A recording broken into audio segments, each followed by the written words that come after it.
오늘 말씀은 예수님은 영생하는 떡입니다 라고 하는 제목으로 함께 나누도록 하겠습니다.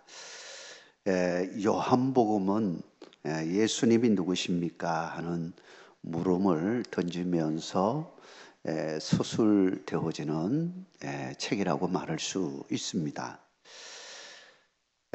오늘 본문 본장인 6장도 마찬가지입니다. 요한복음 6장 전체의 주제를 살펴보면 예수님은 영생하는 떡입니다 라고 하는 그런 제목으로 말씀이 진행되고 있음을 알 수 있습니다. 이 말씀을 하기 위해서 사도 요한은 요한복음을 쓰면서 예수님의 오병이어의 기적을 먼저 소개하는 것을 볼 수가 있습니다. 일종의 오병이어의 이 기적은 예수님의 궁극적인 정체성, 곧 예수님은 영생하는 떡입니다 라고 하는 것을 보여주는 아주 중요한 이야기의 서두 부분이라고 말할 수 있습니다. 오늘 말씀을 통해서 예수님은 왜 영생하는 떡이 되는지 한번 살펴보려고 합니다. 사랑하는 성도 여러분, 여러분의 삶에 영생하시는 주님의 그 떡을 먹음으로 여러분의 삶이 영생의 축복의 시간이 되기를 주의 이름으로 축원합니다. 첫째로 예수님은 영생하는 양식을 위해 오셨다고 하는 것입니다. 앞에서 말씀드렸지만 사도 요한은 예수님의 오병이어의 기적을 이야기합니다. 예수님께서 갈릴리 디베라 바다 근처 그 건너편에 벳세다로 가시게 되었습니다.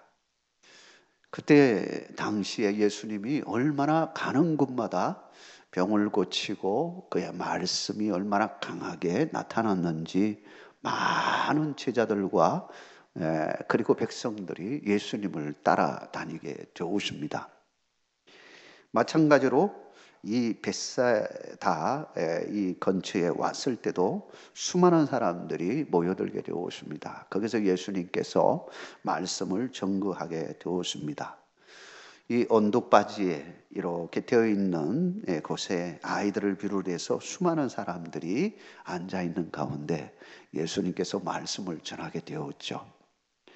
이제 어느 정도 시간이 지나면서 때가 되었습니다. 식사 시간이 되었는데 이 군중들, 회중들을 바라보면서 이 식사 어떻게 해야 되나 하고 제자들에게 넌조시 던졌습니다. 그랬더니 빌립이 이렇게 말합니다. 음식을 조금씩 받게 할지라도 200데나리온의 떡이 부족하겠습니다 라고 예수님에게 이야기합니다. 여러분, 이 의미가 무슨 의미인지 아십니까? 한마디로 이 많은 군중들을 어떻게 먹일 수 있는 게 아닙니다 라고 이야기하는 겁니다. 200데나리온이라고 하는 것은 얼마의 돈이냐? 상당히 큰 돈입니다. 하루 품삯이 1데나리온이에요. 그러니까 1데나리온 200명에 해당되어지는 거죠. 200명 품삯을 다 모으면 꽤 큰 돈이 되는 겁니다. 그러니까 5,000명 이상이 모였으니까 굉장히 많은 지금 백성들이 모여 있는 그런 상황 속에 있습니다. 그랬더니 이런 말을 빌립이 안 한 겁니다. 사실은 예수님께서 이 말씀을 하실 때는 다 의도성을 가지고 이야기한 겁니다. 빌립의 믿음의 신앙을 보려고 한 거죠. 테스트하려고 했던 겁니다. 그랬더니요, 빌립이 아주 계산력이 아주 뛰어난 빌립이 막 계산기를 치더니 이 정도 되겠습니다 하고 이야기합니다. 도저히 우리 힘으로는 안 되겠습니다 하고 지금 이야기하고 있는 겁니다. 지금 어떻게 시간적으로나 돈적으로나 재정적으로나 어떻게 해볼 수 없는 이런 상황인데 예수님께서 저렇게 말씀하시나? 라고 생각을 했겠죠. 근데 그때 그 이야기를 듣고 있던 안드레 제자가 또 한마디 합니다. 여기 한 아이가 있어서 보리떡 5개와 물고기 2마리가 있습니다 하고 이야기합니다. 없는 것이 아니었습니다. 있었습니다. 근데 너무 적은 것이었습니다. 근데 이 적은 것, 이 안드레가 이 이야기를 할 때 여기까지 믿음을 담아서 이야기했으면 아마도 그는 100점짜리 대답을 했으리라 생각을 합니다. 어떤 식으로? 주님, 우리 아이에게 오병이어가 있습니다. 우리 주님께서 기도하시면 뭐 기적을 행하시는 분 아니십니까? 그러니 주님께서 그걸 가지고 기도하시면 5,000명 아니 6,000명 뭐 10,000명이라도 먹이시지 않겠습니까? 그런 의도로 이 말씀을 했다면 아마 100점짜리 정답이었을 겁니다. 그런데 그 다음 딱 이야기하는 것을 보니까 이 안드레는 10점짜리도 안 되는 그런 대답을 한 겁니다. 뭐라고 했냐면 이렇게 말합니다. 이것이 오병이어 이것이 이 많은 사람에게 얼마나 되겠습니까? 요거 가지고 어떻게 5,000명을 먹인다고 먹일 수 있겠습니까? 그러니 우리는 불가능한 것입니다. 이렇게 지금 이야기하는 겁니다. 소위 우리말로 헐 이런 말을 할 수 있는 상황이 된 겁니다. 예수님은 그 제자들에게 뭘 듣고 싶었냐? 아니 예수님이 행하실 일들을 바라고 예수님께서 뭐 이 오병이어 이거 그냥 기도하시면 놀라운 일이 일어나지 않겠습니까? 믿음으로 사랑하는 성도 여러분, 여기에 믿음이 있어야 되는 것입니다. 여러분의 삶에 믿음이 있기를 주의 이름으로 축원합니다. 여러분, 우리 힘으로는 불가능한 일들이 얼마나 많습니까? 인간의 한계라고 하는 것이 얼마나 큽니까? 우리는 많은 일들 속에서 이러한 제한된 상황 속에 놓일 때가 많이 있습니다. 그렇다고 해서 제한된 삶 속에서 우리는 살아가는 존재입니까? 아닙니다. 우리는 그걸 초월하는 사람들입니다. 무엇으로 초월하는 겁니까? 믿음으로 초월하는 것입니다. 믿음의 사람이 되기를 주의 이름으로 축원합니다. 예수님께서 안타까움을 가지고 이 어린 아이가 가지고 있는, 어쩌면은 아마 식사를 가족들이 함께 먹으려고 아마 이 아이가 가져온 것이라고 생각을 합니다. 혼자 올 일은 없지 않습니까? 가족들이 왔겠죠. 부모가 따라왔든지 같이 먹으려고 했던 그걸 가지고 예수님께서 기도하시고 나누어 주는데 놀라운 기적이 일어난 겁니다. 앉아있던 5,000명이 다 먹고도 12바구니나 남는 상황이 이루어진 겁니다. 할렐루야. 이것은 뭘 보여주는 것입니까? 예수님은 우리의 육신의 갈급함을 채워주시는 분임을 분명히 보여주는 겁니다. 맞습니다. 우리 주님이 함께 하시면 우리의 삶에도 마찬가지로 피로들을 채워주시는 분이에요. 우리의 피로들이 있습니다. 우리가 하나님 앞에 간구하면 하나님이 우리의 기도를 들으시고 그것도 채워주시는 분이십니다. 여러분 믿으시기 바랍니다. 돈이 필요합니까? 그렇다면 하나님 앞에 기도하십시오. 그것도 채워줄 수 있는 분이 주님이십니다. 하나님이세요. 그 믿음 위에 하나님 앞에 믿음으로 기도하면 하나님은 행하시는 일입니다. 그런데 예수님은 그걸 위해서 오셨을까요? 우리 인간의 육신적인 문제를 풀기 위해서 오셨을까요? 우리의 육신의 배고픔을 풀기 위해서 이 땅에 오셨을까요? 맞습니다. 그것도 풀기 위해서 오셨습니다. 그러나 더 중요한 것이 있음을 사도 요한은 말하는 겁니다. 사도 요한은 더 다른 것에 초점을 두고서 말합니다. 이상하게 마태, 마가, 누가는요 기록한 것을 보면 그 기록 뒤에 뭐 다른 게 있는 게 아니에요. 다른 화면으로 그냥 펼쳐집니다. 그런데 이상하게 요한복음은 오병이어의 사건으로부터 한 장이 그대로 이어지면서 예수님의 말씀으로 진행되어지면서 예수님이 누구인가에 초점을 맞추고 있습니다. 우리의 삶에도 마찬가지입니다. 처음에는 물질 때문에, 우리의 육신의 문제 때문에 접근한다 할지라도 우리는 궁극적으로 가야 할 곳은 우리의 영적인 문제인 겁니다. 죄의 문제, 우리의 아픔의 문제가 어디서부터 왔는지 깨닫고 그 문제를 궁극적으로 해결해 주시는 예수님에게로 가야 되는 것입니다. 그러기 위해서 예수님께서 이 땅에 오신 것입니다. 그래서 말씀하십니다. 요한복음 6장 26절 27절에 그 관심을 싹 바꾸는 말씀을 하십니다. 뭐라고 했냐면 예수께서 대답하여 이르시되 내가 진실로 진실로 너희에게 이르노니 너희가 나를 찾는 것은 표적을 본 까닭이 아니요 떡을 먹고 배부른 까닭이로다. 썩을 양식을 위하여 일하지 말고 영생하도록 있는 양식을 위하여 하라. 이 양식은 인자가 너에게 주리니 인자는 아버지 하나님께서 인치신 자니라.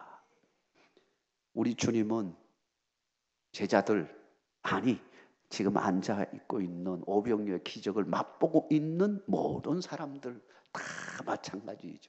그들의 관심사가 어디에 있습니까? 그들은 왜 쫓아왔겠습니까? 기적을 행하시는 예수님 보시려고 온 거예요. 성경이 말하고 있습니다. 그런데 진짜 중요한 것은 일이 아니라, 그 사건이 아니라 사건 속의 주인공이 되신, 본질 되시는 예수님을 만나야 되는 거예요. 여러분, 예배에 와서 예수님을 만나는 역사가 일어나기를 주의 이름으로 축원합니다. 다른 것 만나는 게 아니라 나에게 기적이 일어나는 거, 그것도 중요한 일입니다. 그러나 기적조차가 아니라 진짜 예수님이 바라는 것은 나를 만나주라는 겁니다. 근본적인 문제를 해결해 주시는 예수님을 만나야 되는데 나중에는 예수님이 배제되어지고 다른 것이 주인이 되어버리면 안 된다는 겁니다. 우리가 오늘 성찬 예배로 나아갈 때에 진짜 본질적인 것을 우리는 살펴봐야 합니다. 예수님께서 뭘 하셨느냐라고 하는 문제입니다. 예수님을 만나야 되는 겁니다. 오늘 이 예배를 통하여, 성찬을 통하여 예수님을 만나는 은총이 여러분과 함께하기를 주의 이름으로 축원합니다. 그분은 우리의 영혼의 문제, 우리의 영혼의 목마름을 해결해 주시기 위해서 이 땅에 오신 분입니다. 주님을 만날 때 우리의 영혼의 깊은 이 목마름, 우리 주님이 해결해 주실 줄 믿습니다. 두 번째로 예수님의 살은 우리의 참된 양식임을 밝히고 있습니다. 예수님이 요한복음 6장 35절에 나는 생명의 떡이라고 명확하게 선포하셨습니다. 그런데 의문이 있습니다. 생명의 떡이라는 것은 먹는 거 아니겠습니까? 그렇다면 예수님을 먹어야 되는 건가? 그래서 유대인들이 생각하기를 예수님의 살점을 떼서 먹는 건가? 이거는 있을 수 없는 일인데, 이제 의문을 가지는 겁니다. 이게 뭘 의미하느냐라고 하는 겁니다. 여러분, 떡 대신 예수님, 생명의 떡이 대신 우리의 영혼의 양식이 되셔서 우리가 그걸 먹음으로 우리의 영혼이 살아나는 이 양식, 먹는다는 의미가 무엇을 말하는 것일까요? 첫 번째는요, 요한복음 6장 47절에서 48절에 그 말씀에 의하면 믿는 것이 먹는 것임을 알 수 있습니다. 같이 한번 읽겠습니다. 요한복음 6장 47절 48절입니다. 진실로 진실로 너에게 이르노니 믿는 자는 영생을 가졌나니 내가 곧 생명의 떡이니라. 아멘. 먹는다는 의미는 뭐냐면 예수님을 믿는다는 의미입니다. 여러분, 예수님을 믿으시기를 바랍니다. 예수님을 믿어야 되는 거예요. 예수님을 믿어야 우리가 구원받을 수 있고, 예수님을 믿어야 하나님의 자녀가 될 수 있고, 예수님을 믿어야 천국에 갈 수 있습니다. 다른 것으로는 일체 갈 길이 없는 겁니다. 오직 예수님만이, 그분이 누구이기에 오직 그분만이 이 일을 길이요 진리요 생명이라고 말씀하시는 것입니까?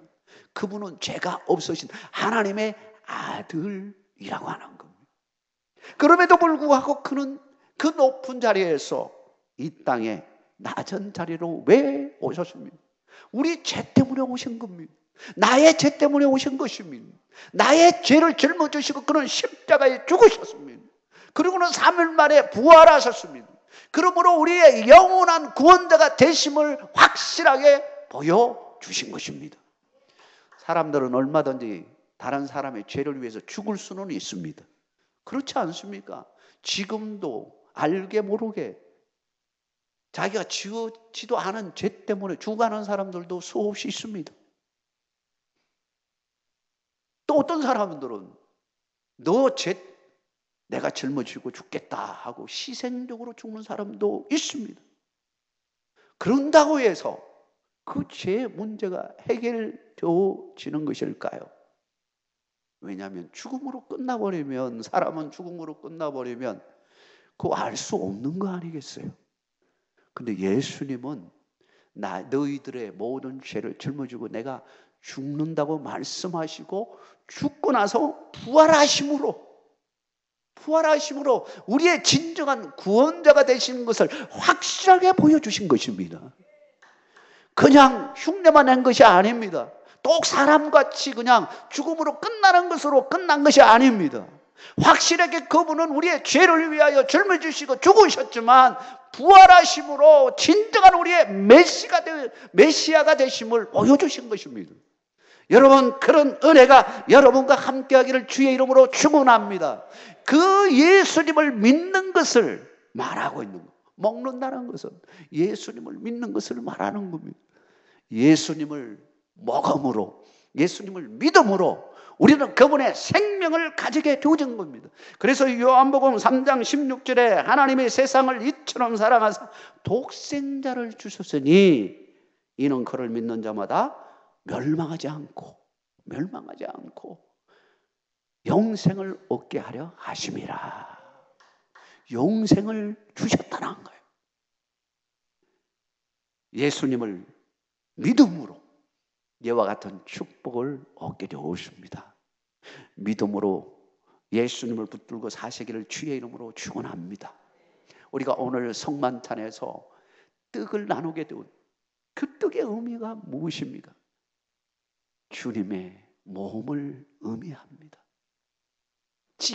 찢기고 상한 주님의 몸입니다. 왜 찢기고 상한 몸이 되었을까요? 우리가 원래 성만찬 할 때 이 한 덩어리에서 조각을 내서 하나씩 찢어서 줍니다. 예수님도 큰 이 피자 같은 그런 빵을 하나씩 뜯어서 준 거예요. 그건 의미가 있는 겁니다. 우리는 한 몸인데 거기서 찢긴 주님의 그 상한 몸을 의미하는 겁니다. 우리는 이 받는 이 몸을 기억하면 나를 위하여 십자가를 지기 위해서 찢기고 상한 주님의 몸이라는 사실을 기억해야 됩니다. 그것 때문에 우리가 살게 되어진 겁니다. 그걸 먹음으로 말미암아 우리가 살게 되어진 겁니다. 우리가 살게 되어진 겁니다. 우리의 육신, 우리의 영혼, 우리의 영혼이 살게 되어진 거예요. 이 축복의 자리로 나아가시기를 주의 이름으로 축원합니다. 마지막으로 예수님의 피는 참된 음료라고 말하고 있습니다. 성찬의 포도주는 예수님의 붉은 피를 상징하고 있습니다. 예수님의 피 흘림이 없었다면 우리는 여전히 죄 가운데 있게 될 것입니다. 죄 사함을 받았기 때문에 하나님 앞에 나갈 수 있게 되었고, 죄 사함을 받았기 때문에 우리는 거룩한 예배의 자리로 나아갈 수 있게 되었고, 우리는 죄 사함을 받았기 때문에 하나님의 은혜로 천국에 가는 소망을 가지게 되어진 겁니다. 죄 사함이 없었다면 우리는 이런 일이 없었을 것입니다. 그러므로 우리는 주님의 잔을 마실 때마다 이 은혜의 자리로 나아가야 하는, 보혈의 피를 기억해야 됩니다. 그분의 그 잔을 마실 때마다 주님의 그 피가 우리 속에 스며들어서 우리가 다시 한번 사는 역사가 일어나게 되어진 것입니다. 가끔 치료 과정 속에서 피를 완전히 바꿔야 하는 상황이 펼쳐질 때가 있습니다.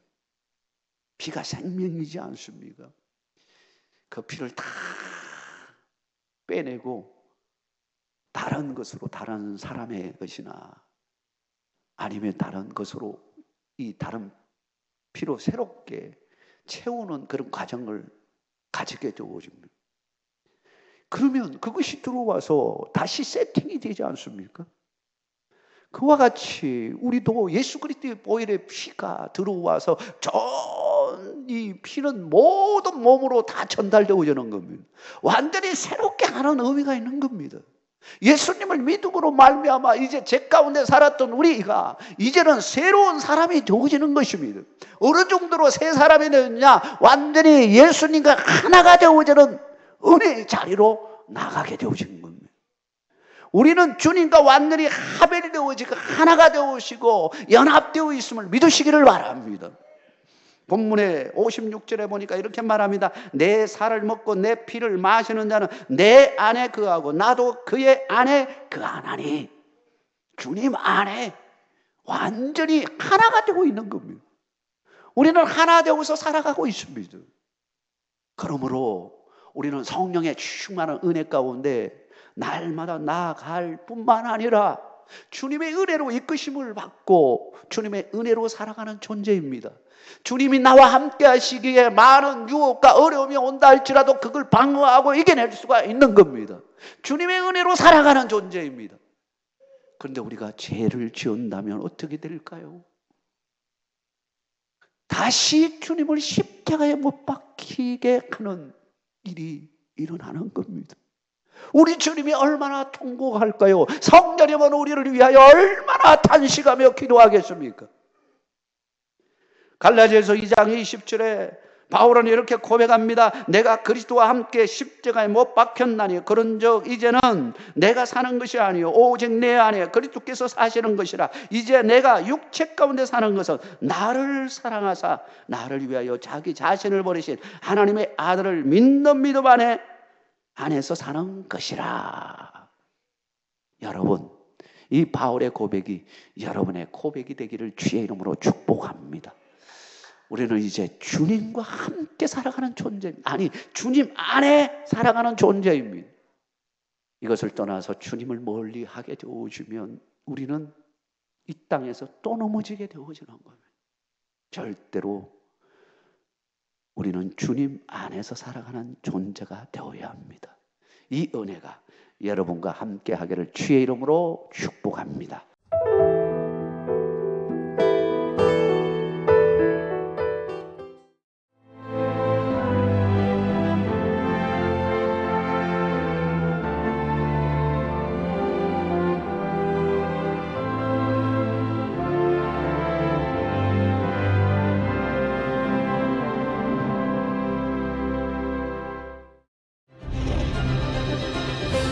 기회는 준비된 도시를 선택합니다. 대지엔 바이오, 반도체, 도심엔 문화, 하늘엔 우주. 대한민국 미래 산업의 새로운 가능성을 열어가는 곳. 격이 다른 도시, 순천입니다.